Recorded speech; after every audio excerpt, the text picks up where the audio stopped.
Cabinmate 24 hours study hall and workspace. Mobile app download చేసుకొని ఇప్పుడే మీ cabin book చేసుకోండి.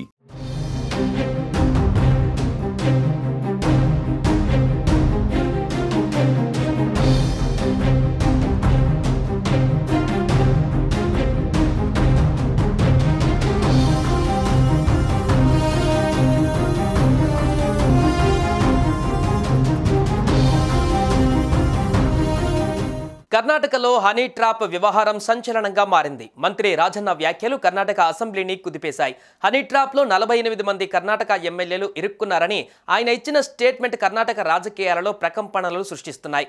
మంత్రులు సహా అనేక మంది నేతలు వల విసిరారని, అందులో కొందరు చిక్కుకున్నారని స్వయంగా ప్రభుత్వమే అసెంబ్లీలో ప్రకటించడం సంచలన చర్చకు దారితీసింది.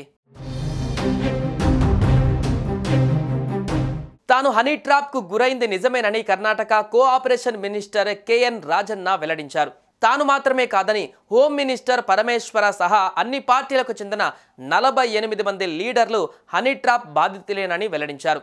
కర్ణాటక అసెంబ్లీలో రాజన్న మాట్లాడారు. కేంద్ర రాష్ట్ర మంత్రులతో సహా అనేక మంది పొలిటికల్ లీడర్లు హనీ ట్రాప్కు గురయ్యారు. ఈ వ్యవహారం పైన పూర్తిస్థాయి దర్యాప్తు జరగాలి అని పేర్కొన్నారు. దీనిపై విచారణ జరిపించాలని అధికార విపక్ష పార్టీ సభ్యులు డిమాండ్ చేసిన నేపథ్యంలో అందుకు సిద్ధంగా ఉన్నట్లు ఆయన ప్రకటించారు. రాష్ట్రానికి చెందిన అనేక మంది రాజకీయ నేతలు హనీ ట్రాప్లో చిక్కుకుపోయారని, తనకు తెలిసినంత వరకు కనీసం 48 మంది ఇందులో బాధితులుగా ఉన్నారని, అధికార పక్షం సహా విపక్షానికి చెందిన వారు బాధితుల్లో ఉన్నారని, ఇంకా ఎంతో మంది ఉండవచ్చని అభిప్రాయపడ్డారు. బాధితులతో అసభ్యకర వీడియోలు చిత్రీకరించారని తెలిపారు. రాజకీయ లబ్ధి కోసమే ఇదంతా చేశారని పేర్కొన్నారు. వాళ్లకు సంబంధించిన సీడీలు, పెన్ డ్రైవ్లలో వారి అసభ్య వీడియోలు ఉన్నాయన్నారు. ఇది ఏ ఒక్క పార్టీకో పరిమితమైన విషయం కాదన్నారు. ఈ వ్యవహారం పైన ఉన్నత స్థాయి దర్యాప్తు అవసరమన్న మంత్రి రాజన్న దీనిపై హోంశాఖకు ఫిర్యాదు చేస్తానన్నారు.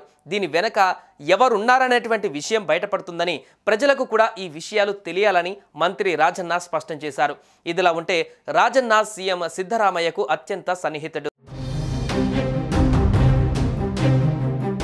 అంతకుముందే ఇదే అంశంపైన మంత్రి సతీష్ జార్కిహోలీ మాట్లాడుతూ ఒక మంత్రిపై 2 సార్లు హనీ ట్రాప్ యత్నం జరిగిన విషయం వాస్తవమేనన్నారు. అయితే ఇది రాష్ట్రానికి కొత్త కాదని, రాజకీయ ప్రయోజనాల కోసం కొంతమంది వీటిని వాడుకుంటున్నారని అన్నారు. ఈ తరహా ఘటనలకు ముగింపు పలకవలసిన అవసరం ఉందన్నారు. దీనిపై ఫిర్యాదు చేయాలని సదరు మంత్రికి సూచించామని, వెంటనే దర్యాప్తు మొదలు పెడతామన్నారు. మరోవైపు ఇదే వ్యవహారంపైన డిప్యూటీ సీఎం డీకే శివకుమార్ స్పందిస్తూ ఎవరినైనా అరెస్టు చేశారో లేదోనన్న విషయం తనకు తెలియదన్నారు. దర్యాప్తు పూర్తయితే అన్ని విషయాలు బయటకు వస్తాయన్నారు.